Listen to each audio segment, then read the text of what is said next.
बेटे इधर से लेके सब पत्रकार महोदय भी आने आ जाओ।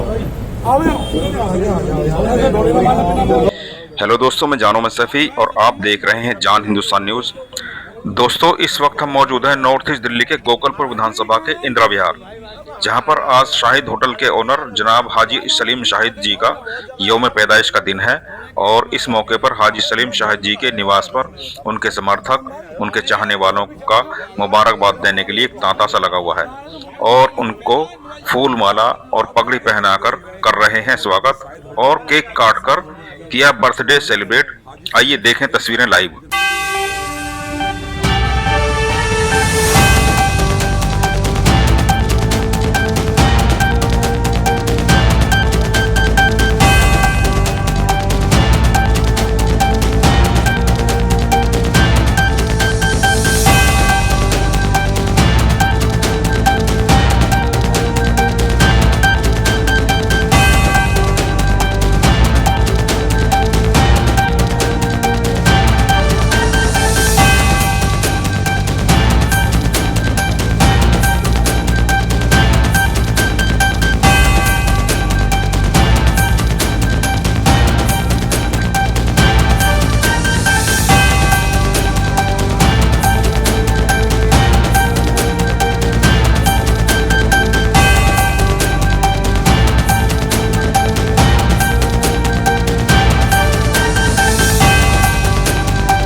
हमारे हर दिल अजीज हमारे साथी सलीम भाई का जो जन्मदिन है उसे मुबारकबाद देने के लिए हम सब लोग इकट्ठा हुआ है और ऊपर वाले से दुआ करते हैं कि दिन दूसरी रात और ऊपर वाला ने इसी तरह बढ़ाता है। बहुत अच्छे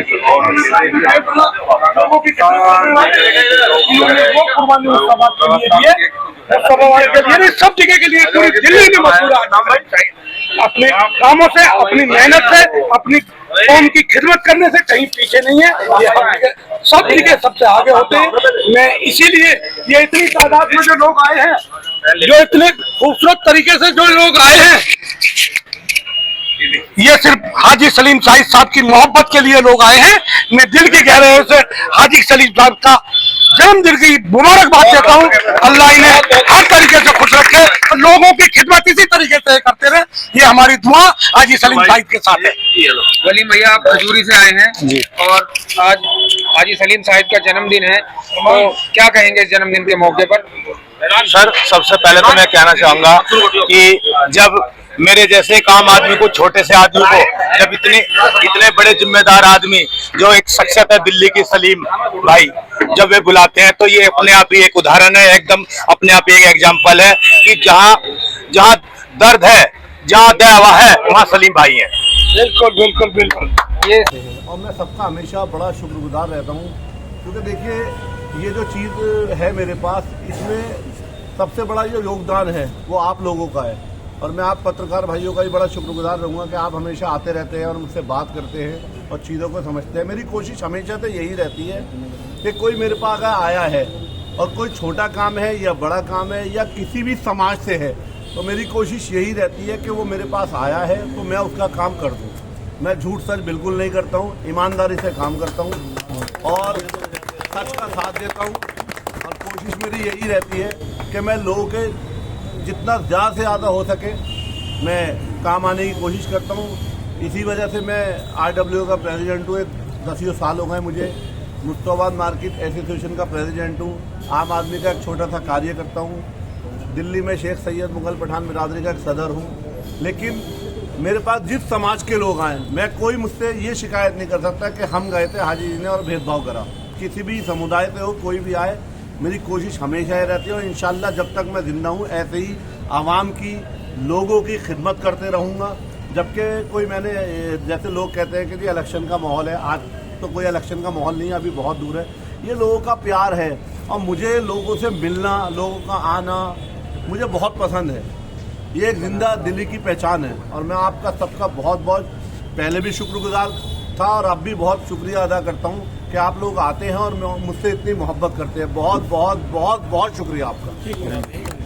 आप मेरे एक सवाल है, आज जन्मदिन के दिन आज आप मुस्तफाबाद लोगों को क्या संदेश देना चाहते हो? आज आपका दिन। देखिए, मैं आपको एक बात बताऊं, मैं हमेशा से, मेरे यहाँ माशाल्लाह 5 दिन की तरावी मुकम्मल की जाती है, आप सबको पता है, और करीब 15 साल से हो रही है। मेरे पास 5 लोग बैठे हैं या 500 लोग बैठे हैं या 100 लोग बैठे, मैं हमेशा एक बात कहता हूँ, ये कलाम साहब का एक थॉट है, the biggest weapon in the world. दुनिया का सबसे बड़ा हथियार क्या है? एजुकेशन। अल्लाह के वास्ते अगर हिंदुस्तान को आपको आगे बढ़ाना है, हिंदुस्तान को नंबर 1 बनाना है, आप एक टाइम फाका करिए, एक टाइम चटनी से रोटी खाइए, लेकिन अपने बच्चों को तालीम याफ्ता बनाइए। बहुत बढ़िया। सबसे ज्यादा अगर किसी चीज की जरूरत है वो है इल्म की। और ऐसी बात नहीं है, अगर हम पहले की बात करें और अपने बहुत सारी चीजें तब्दील हो गई हैं, लोग इल्म की तरफ जा रहे हैं। और मेरा माँ बाप से ये कहना है, अपने घर के अंदर इतना अच्छा माहौल रखें कि बच्चों से दोस्ती करें। आप बच्चे बाहर प्यार ढूंढने न जाए, अपने घर के अंदर इतना अच्छा माहौल रखें। और खास तौर से ध्यान रखने, हमारे बच्चे बच्चियां कहाँ जा रही है, कहाँ से आ रही है, ये हमारी जिम्मेदारी बनती है। अपने बच्चों को और बच्चियों को खराब सोसाइटी से बचाना ये हमारी जिम्मेदारी है। अपने घर का ध्यान रखें, उसके बाद टाइम बचे अपने मोहल्ले का ध्यान रखें, उसके बाद समाज का ध्यान रखें, ये हमारी जिम्मेदारी बनती है। भैया दे रहे, आज भी 4-5 जगहों पे सीलिंग हुई है, मुस्तफाबाद विधानसभा में, बाबूनगर में। मतलब जो लोग बड़ी बड़ी बातें करते थे, क्या कह सकते हैं? देखिए, मैं आपको एक बात बताऊं, मैं हमेशा सबसे कहता हूं कि कागज का काम कागज से चलता है। आप अगर छोटा कारोबार कर रहे हैं या बड़ा कारोबार कर रहे हैं, तो मुझे नहीं लगता कि लाइसेंस बनवाने में कोई परेशानी नहीं है। और मैं लोगों से ये भी कहता हूं, अगर आपको किसी चीज का लाइसेंस बनवाना है, आप बेकरी चला रहे हैं, आप परचून की दुकान चला रहे हैं, आप ढाबा चला रहे हैं, आप मेरे पास आइए। लेकिन पता नहीं क्यों लोग लाइसेंस बनवाने से डरते हैं। कोई इसमें परेशानी नहीं है, अगर आपके कागज पूरे होंगे। देखिए, मैं एक बात और बताऊं, अधिकारियों की अपनी मजबूरियां होती हैं, अधिकारियों पे कंप्लेंट जाती है, तो लोग अपने कागज पूरे रखें और इंशाल्लाह आगे जो है ऐसी चीजें ना हो। क्योंकि छोटे छोटे कारोबार करते हैं, बस यही है, लोग लाइसेंस वगैरह नहीं रखते, तो इस वजह से थोड़ी सी दिक्कतें आती हैं। कि खास तौर से अपने बच्चों को बहुत अच्छी बात पढ़ाएं। और एक मिसाल है जो मेरे बड़े भाई हमेशा देते हैं कि गंदा फर्श गंदे पोछे से साफ नहीं होता है। गर्मी का एक तोड़ है, वो है नरमी। प्यार मोहब्बत से बढ़िया कोई चीज न थी, न है, न होगी। बहुत बढ़िया। आप लोग आए, बहुत बहुत शुक्रिया। अस्सलाम वालेकुम।